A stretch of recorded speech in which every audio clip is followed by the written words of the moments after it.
This is in my Evernote.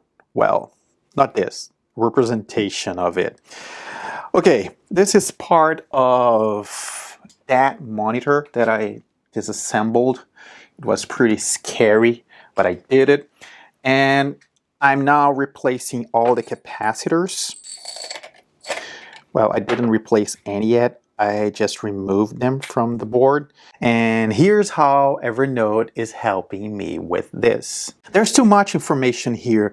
There are about 30 of these capacitors on this board, and I'm taking pictures of each step to know how to put everything back together. And there's also all the pictures that I took when I disassembled the entire monitor. So here's my approach.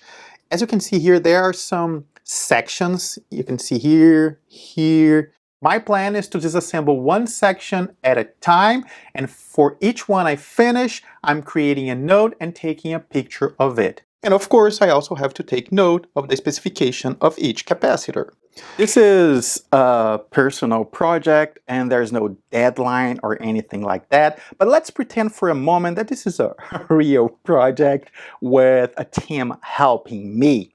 Here's what I would do. First, I would share the entire notebook, the Apple II notebook, with the team, and I would use the notes containing the information of each one of the sections of the board to share tasks with the person who is responsible for buying the capacitors, for example. Or maybe we can do this a little. Oh yeah, I think I'll do this. There's another way. Maybe a note with the list of all the capacitors, but this note is divided by the sections of the board.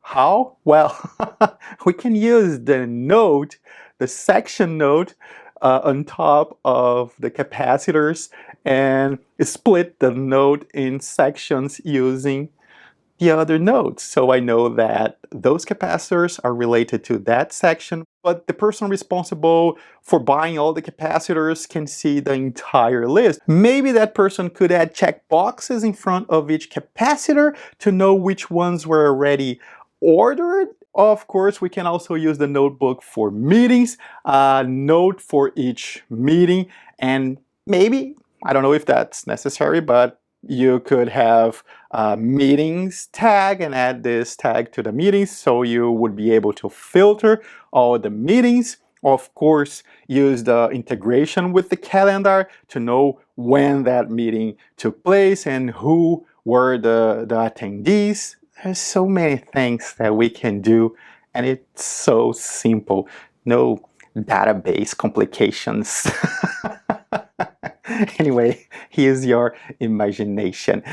If this was useful, I'd appreciate a thumbs up, and if you like to learn more about Evernote, subscribe to the channel. Thanks for watching. See you soon.